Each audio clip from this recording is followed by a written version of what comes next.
I'm back one more time. That dude from Columbia, South Carolina. They know him. Drummer 1980. You know who he is already.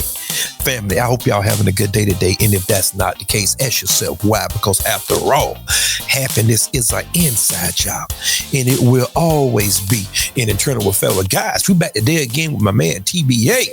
Megyn Kelly is on the radar. But let's go, guys. Get your popcorn ready and let's learn something real quick. Let's go. Tonight on the Black Channel, story out of Frisco, Texas here, and you all know me. I am not a knee-jerk type of person, so I don't just jump up and say things.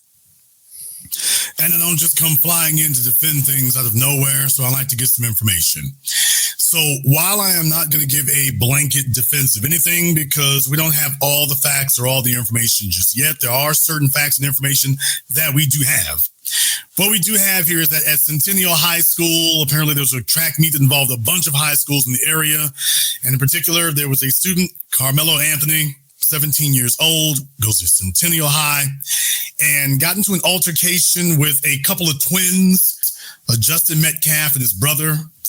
And they were at this track meet, and they're from different schools. Frisco, I think, is Centennial. They're from different schools. Okay, fine. An altercation occurs where apparently the teenagers, the two twins, had made some intimidating, threatening comments toward Carmelo, pictured on the left. And somewhere along the line, he allegedly pulled a knife and stabbed the Justin Metcalf over there on the right in the chest, who apparently pierced his heart, and he died on the scene. All very unfortunate, all very tragic, all very unfortunate. It certainly is. Of course, you know, nobody thinks they're going to send their children to school and that they're going to die. No one thinks that kind of thing is going to occur. So, of course, you ought to be able to sit here and take a look at just the events and just the facts and judge it that way, but that is not what is occurring. Interestingly enough, with all the things going on around America right now of such incredible importance, what we've noticed is that the white supremacist media, white supremacist YouTubers like The Quartering, Matt Walsh and others, Megyn Kelly, the white supremacists have seized on this particular incident. And when you see so many of them swarming on a specific incident that is otherwise not especially notable, that tells you that they see this as propaganda. That they feel that there's something about this that puts white supremacy under attack. So your ears go up and you start looking at it a little bit closer when some of the usual white supremacist suspects start jumping up and doing what they do. Now, I can play many things here. What we're going to do is we're going to go to Megyn Kelly here. We're going to go to Megyn Kelly, who, like I say, if ever there was an old wrinkled crone of a white supremacist female witch, she is it. Aged out, drug out, tossed out. And of course, no black children shall ever not be attacked by this vicious media sociopath. And by the way, not having any facts now, she jumps in and starts commenting with no information, except she got all the information that she needed, which she really exposed herself. The white supremacists didn't have the information. So how is it that they're going ahead and making all these accusations with it when the police haven't released all the information? Hell, they haven't released what they should have released. So why is it they're all speaking out so quickly? Well, there's only one fact that they do know. And that's the fact that she's going to speak about here when she starts talking. Guys, when I went to Twitter the first day, oh my God, there was so many lies, misinformation. Black people this. You need to get rid of the niggas and we need to separate and all this stuff. Hey, by all means, if people want to separate from me, I don't have a problem with it. You understand? Oh, God, it's one of them days. I don't have a problem with separating. But now, the caveat is this. The same funding one side of town gets is the same funding that I would like to get as well. That's it. And we can stay apart for the people that want to be together and mesh together. That's fine. But I'm not in love with no white supremacy. I'm not in love with them. Nah, granted, because I know some new listeners probably will hear this. I don't have a problem with white people as long as they want to deal in truth and understanding. But I vehemently am against white supremacy and that ideology. 100% facts. And I'll tell anybody that, okay? I don't want to be around you. I don't care to know you. I don't want my children to be around. None of that. I'm built different, okay? This case here in particular, they made it racial. The father even said, this is not a race issue, but they turn it into that. You know why? Because like how Jason said, the optics of it. Black people are not allowed to defend themselves, but we're going to get into it. Let's go. The victim who died was 17-year-old Austin Metcalf. He was a student attending Frisco's Memorial High School. His twin brother, Hunter, was there as well. He went to sit down and found another student in his seat from the sound of it and said, "That's my seat," or something to that effect. And that other student reportedly turned around and stabbed him in the heart. Now, this is absolutely not what happened. She is not just leaving things out, but she is changing up exactly what occurred. So she is, of course, a vicious liar because she wants to go ahead and get the lie out there first, and then you have to go research the truth. And just like with Daniel Penny, they'll just keep repeating the lie again. Like Donald Trump, they'll just keep saying it because, remember, white supremacy, it can't stand on its own. As soon as you see it, everyone rejects it. So, of course, she immediately resorts to an outrageous lie and just says, he said, "Hey, can you get out of my seat?" And he just gets stabbed. You just notice. So, in other words, what she's saying is the crazy accusation. 17-year-old, 3.7 GPA, Black honor roll student. And, "Hey, can you get out of my..." "Hey, sir, I am just a good Christian Mormon missionary from the love of Jesus Christ. Might I have my seat?" Ah! According to her, that's what occurred. So, of course, obviously, what makes them despicable scum is things like this. If you're going to talk about the event, then just relay what happened of the event. Oh, if you relay what happened of the event, you can't turn this into a white supremacist propaganda. So she's using the dead body of this teenager to promote white supremacy. Despicable, shameless, reprehensible. This kid who got killed was 17. He had a 4.0. He was a football star. Sorry. And the kid that he attacked got pretty much the same GPA. Does she mention that? All hands up if you think she was going to mention that or not. And also, this was a track meet. Let me remind you one more time, this was a track meet. As you can see, well, you can't see here, these trophies he has here are for football. So Justin, over here on the right, well, he's a football player, not a track runner. He's a football player. And yet he was at this track event. So once again, notice Megan is not pointing any of this out to put it in its proper context. Hey, this football player and his football brother were at a track event. Anthony over there on the left, he's the one who runs track. So these two football players ran up on a track runner at a track meet. And Megyn Kelly isn't saying any of this to you. Of course she's a white supremacist scum. Of course she is. We've told you this for years. Of course she is. When Roland Martin was trying to defend her. Of course she is. We have remained completely consistent about this. And the longer she goes, the more consistent she is. Family, understand something. They were showing pictures of Carmelo Anthony holding up an aerosol gun. They was trying to turn him into a big black thug and he's thugging. No, not the case at all. See, this propaganda. The guy has a 3.7 GPA. He's an honor student. Never got into no trouble. You never hear any negative talk about him. Now, on the other hand, the other guy got a 4.0 GPA. But there are many accounts that him and his brother always bully people.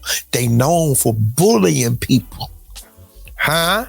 See, this is what I like about the internet. See, you don't have to rely on the mainstream media any longer because you know that it's bias and it comes with a slant, right? So they was trying to post the black guy with aerosol guns, which are not real guns. But people found pictures of Austin Metcalf with real guns holding them up. But they're trying to say, well, he was hunting 6 in one hand, half a dozen in the other. See, this propaganda machine will warp and twist your mind if you're not careful, if you're not solidified, if you're not solid, if you don't have a foundation. Imagine what they was doing prior to the internet. They'll come on here and use a Megyn Kelly or a Roland Martin or whoever. And they'll come on here and just pitch you a live story. And they can actually mold your point of view simply by how they report. Isn't that something? That's crazy, right? Yeah. And look how long they've been doing that. Oh, but now, my God, it's a new day. Information is out there now. People putting pictures on Facebook and Twitter and Snapchat. I mean, people got stuff all across the internet. So now you can't really hide much. And you don't have to rely on these liars. These people will come to you and look you flat in your face, dead in your pupil, your eyeball, and tell you a false story. Anything to fit the narrative. He was dead, it seems, very soon thereafter. His twin brother held him as he died and was barely able to speak about it. And the father, who seems like an extraordinary man, Michael, comes out and speaks to the cameras about what happened to his son. Here's a bit of Austin's dad. Take a listen. This happened Wednesday. They have a suspect in custody, identified by police as Carmelo Anthony, a 17-year-old student at Frisco Centennial High School. He was taken into custody on a murder charge. His bond has not yet been set. She didn't say anything about his GPA. She didn't say anything about his academic achievement. She didn't say anything about the fact that he was in line for scholarships. She didn't say any of that. She skipped right over it. Do you realize what a monstrous subhuman animal you have to be a white supremacist, to be Megyn Kelly? You have to understand that. There's very little daylight between the Adolf Hitlers and the Megyn Kellys. They are flagrant animalistic beasts. They attack children. They target children. This is what they do. This is what they've always done. They are beyond humanity. They are beyond civilized behavior. They are beyond anything that we would even remotely describe as human. And by beyond it, I mean beneath it. These are the subhuman animalistic scum that walk among us, which is why white supremacy has been, and will always be the greatest threat to mankind, much less civilized man. And this is why they'll pay them millions of dollars to make sure that white supremacy is well funded. This guy, Anthony, played football before the school centennial and indicated on social media pages that he had been offered scholarships to play football for several smaller schools. This is just incredible. So he had some sort of hope in front of him, the suspect, Carmelo Anthony, that he played football. And then on social media, at least, he was claiming that he'd been offered scholarships to play football for several smaller schools. And now this other kid, who appears to be completely innocent of doing no more than asking to have his seat, is dead at age 17 with nothing but promise lying in front of him and in the arms of his own twin brother. There's an element to this that must be mentioned, and that is that the assailant was black and the victim was white.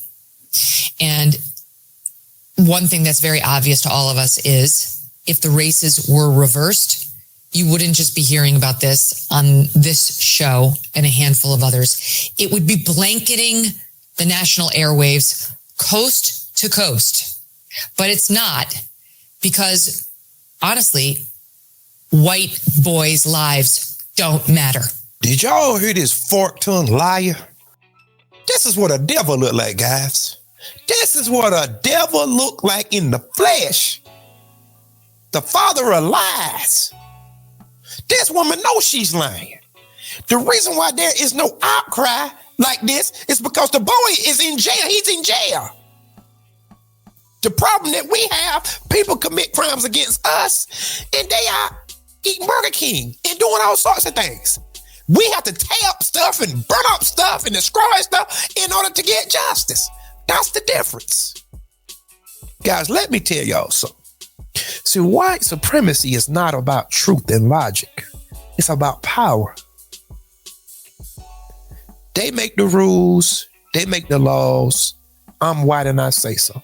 This woman can look you in your face and lie to you just outright blatant. And talking about white male life don't matter. Who, y'all help me out, who is going around just eliminating white males and nothing is happening to them? I'll wait. Who is just going around just killing people because they're white? I'll wait. Show them to me. Show me those people that's just walking around free and nothing is happening to them. They ain't going to prison. They ain't going to. Show them to me. This ain't nothing but a blatant lie. This is nothing but propaganda at its highest form right here. You seeing it on your screen. She didn't have all the facts, or maybe she did have them, but she just picking and choosing. She's cherry picking. I'd like to go a little bit further into this. I'd like to go a little bit further in being hyperbolic and going too far and not saying enough or whatever. I'd like to go a little bit further into this. I'd like to go a little bit further into this because I think it's important for you to see exactly what occurred here, since you're not going to get any of these other folk to tell it to you like this. In the Daily Mail, they have an article that they did there. I'd like to go ahead and show that to you. Now, way down in the article, they got it buried. Way down in the article now, they got it buried. What you see on your screen here. Witnesses claim to have seen an argument between Metcalf and Anthony. Now, this is Justin Metcalf over here on the left, and this is his twin brother, I believe, over here on the right. We have that correctly there. Austin's twin brother. Yeah. So I believe that this is Justin over here on the left, and this is brother Hunter over there on the right. Witnesses claim to have seen an argument between Metcalf and Anthony, a Centennial High School student. As described in the police report, still looking to get that, by the way, Metcalf told Anthony to move out from Memorial's pop-up tent that had been used during a downpour. What? Oh! Hey, Megan the Bigot Kelly, Megan Ku Klux Kelly. Hey, Megan Ku Klux Kelly, why did you not include that part? Hey, to Megan Ku Klux Kelly, why didn't you say that part? Because, well, that puts things in a different light.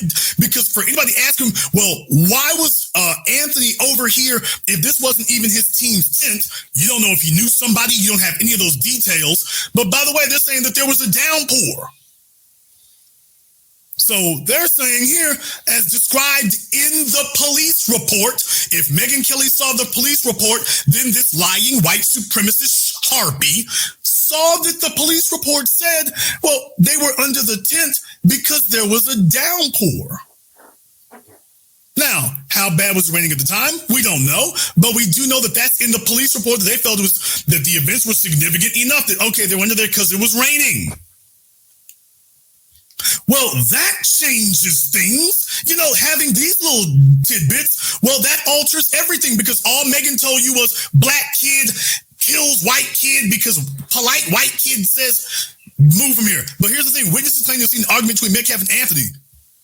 And that's what they said.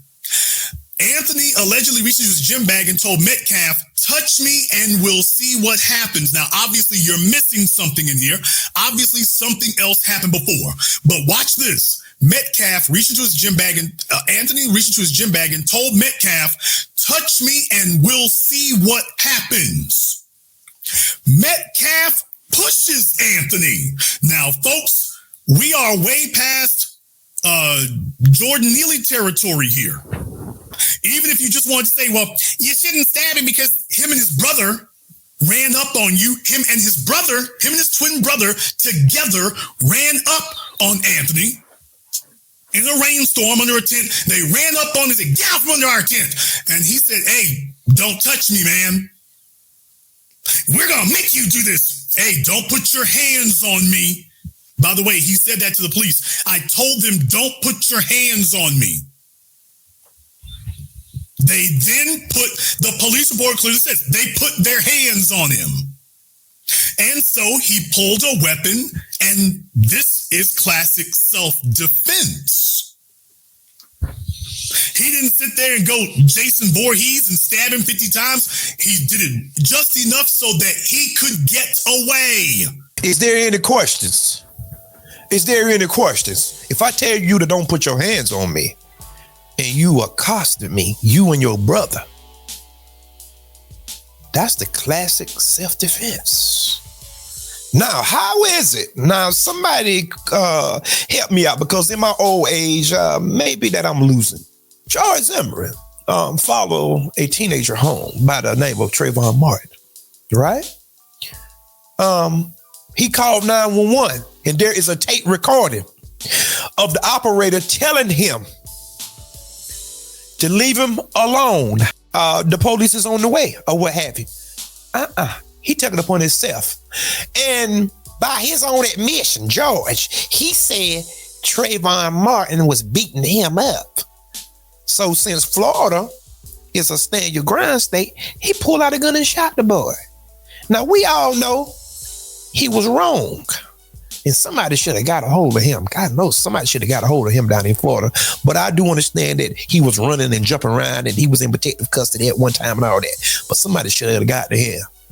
Now, he ran up to this kid, a 17-year-old boy, going to get Skittles and going back home. And he said the boy was fighting him and beating him up, so he shot him. Okay, fine. All right. They accosted him. They put their hands on him. Two people. Because Texas is a stand your ground state as well, right? Well, maybe he shouldn't have had the knife there. But okay, charge him just with having the knife there. Because that was self-defense, clearly. Daniel Penny choked out a mentally challenged individual, $120, a Michael Jackson impersonator, talking to himself. Daniel Penny snuck up behind Jordan Neely and choked him from behind and choked him to death, and they let him go. So I don't want to hear nothing about this. And if they do try to get this boy some prison time, it need to be a George Floyd all over again. That's what need to happen. Or maybe ×2. That's what need to happen in this case. Because we not going back to no Jim Crow. We ain't doing that. I'd rather die first. I'm not going back to no Jim Crow. It's a new day. We'll tear America up. If it come to that, well, it just come to it. Whatever happened, happened. But I'm not going to set up under no blatant apartheid system. No, we ain't doing that. Forget that. He did just enough to neutralize the threat, and then he left. Which is everything that they say, well, why did you have to sit up there and keep hitting them? He didn't do that, and yet Megyn Kelly and her suspected white supremacist guest, she's very good for finding slugs like this, they're saying you can't defend yourself if you're black. So, by the way, this is in the police report. And why is it Megyn Kelly didn't say this? Jason Black is saying it. Megyn Kelly just went right over it and didn't say a word. She sat there and told you that he was sitting in Justin's seat and Justin politely asked him to get up, when everybody is now saying, actually, Justin and his brother, the two twin football players, Justin and his brother decided that they were going to force the issue. And Anthony told them, hey, dude, don't touch me. Don't put your hands on me, man. And they decided we have the right to do whatever we want to. And that's the reason Megyn Kelly is mad, because according to the George Zimmerman, Kyle Rittenhouse cases, this is clear-cut, clean-cut self-defense. According to Jordan Neely, the murder of Jordan Neely, well, this was clear-cut self-defense. Jordan Neely didn't even touch anybody, and Megyn Kelly is defending Daniel Penny, who Jordan Neely didn't touch Daniel Penny. Daniel Penny snuck up behind Jordan Neely. We've covered that before. Because white supremacists are cowards by nature. They've never been heroic and never will be. So Daniel Penny was defending himself by sneaking up behind Jordan Neely, who had touched no one, and strangles him to death. And yet Anthony Carmelo is not defending himself when two fellas sit up here and attack him. When he said, don't touch me, don't put your hands on me, we're going to do whatever we want to.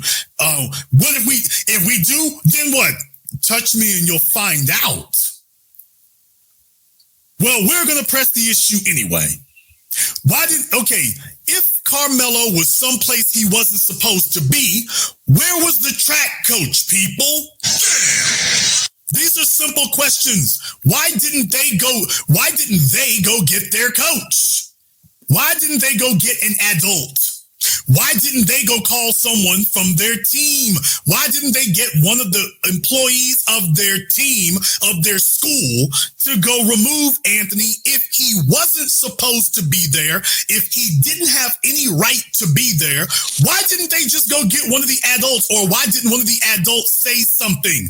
I would like to find out more details about why it is an adult didn't say anything. Is it because they're not supposed to? Because Anthony wasn't doing anything wrong? And that somebody decided, oh, well, it's just two of our football players got a little rambunctious, letting the Negro know where he ain't supposed to be. Because unless you have some rule that says he's not supposed to be there, why didn't they go get the adults to tell Anthony, hey, go over there where your school is? These are simple questions that Megyn Kelly and her white supremacist flunkies would have asked if they were not white supremacists. What they're hoping is that broadcasts like this that give you all the details, that this doesn't go viral and folks don't talk about this because, oh yeah, by the way, these are the facts that change everything and show and expose her for the scumbag liar that she is. And all the others. The problem that they have is the optics. A black teenager who apparently, according to this version of the events, was simply defending himself, and unfortunate as it may be, someone died as a result. Well, they want to. That's never supposed to happen, period. Now, if it was the other way around, Megyn Kelly would be saying, oh, well, messed around and found out. Who's raising these kids here? They shouldn't do that. If he did, obviously he was scared. He was worried. You get the gist of the matter, right, guys? The Dred Scott decision. A black man has no rights. A white man is bound to respect. It's 2025. And all you see is hypocrisy, contradictions, hypocrites, liars, a bunch of confusion online, misinformation. That's all you see in 2025. Kyle Rittenhouse made a straw man purchase, bought a gun illegally, crossed state lines. That's federal charges, guys. The judge said, well, we're not going to even talk about that. So I don't want to hear nothing about a guy having a knife on the school premises. Kyle Rittenhouse crossed state lines with an illegal gun he purchased. So I don't want to hear nothing.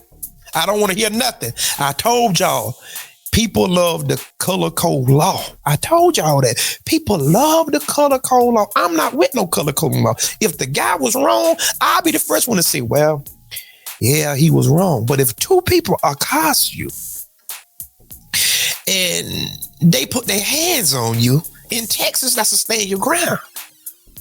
So what's the problem? The only problem is the optics of it. White supremacists are very sensitive. They are like spiders. A spider can feel a small vibration emanating from his web anywhere. He can feel it. And that's the same way white supremacists are. The mere fact this boy defended himself, that's a problem, because the other Negroes might get ideas. Oh, but you too late for that. The other Negroes already got the idea. I'm not going to let nobody hurt me or somebody threatening him, put their hands. That's not happening. I'm sorry. I tell anybody that. I tell the preacher, the president, the FBI, the ATF, whoever. If somebody come and threaten and put their hands on me, it's not going to go well. Point blank. That's just the way I get down. It don't matter who it is, white, black, whoever it is. Yeah, but especially a white supremacist. Oh, yeah, he would be lucky to make it out alive. Yeah.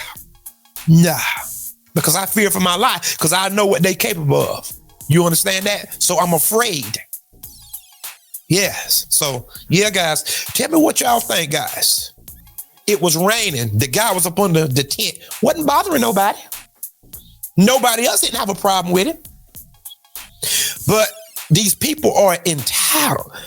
They wanted to check his slave papers. What you doing up under here? Don't worry about what I'm doing up under here. It's raining outside. He told him, don't put your hands on me. Oh, but I'm going to put my hands on you anyway. I said, all right, you will find out. Put your hands on me. And everybody know what happened. Everybody know there was bullies. See, but they trying to paint him out to be some type of angel washing Jesus' feet. Nah, he wasn't that. Nah, it's unfortunate that he died. That is unfortunate. You should have left people alone. If George Zimmerman free, Daniel Penny free, Kyle Rittenhouse is free, and we know what he did. What's wrong with what he did? This here was self-defense here. I don't care how you feel about it. Remove your feelings out the way. I don't deal in your feelings. I deal in facts. In Texas, the stand your ground law. If somebody accosts you, you can stand your ground. And now they're trying to, well, but the weapon didn't meet the threat. There was two people there. Two football players. There was two. Known bullies. He just got the worst end of the deal. That's all what happened. You understand that? But guys, put it in the comment section. Tell me what you think. Shout out to Jason Black. And y'all, go check out this video that he did on Megyn Kelly. It is his latest video. You will see it up on his page. It's the latest video. As a matter of fact, you see the title, guys? Megyn Kelly attacks black teenager over self-defense. That is the name of the video. Go check him out. Make it go viral. Did you hear me? Make this video go viral, because Jason went in depth. I would advise you to go and listen to this whole broadcast, all right? But until next time, peace.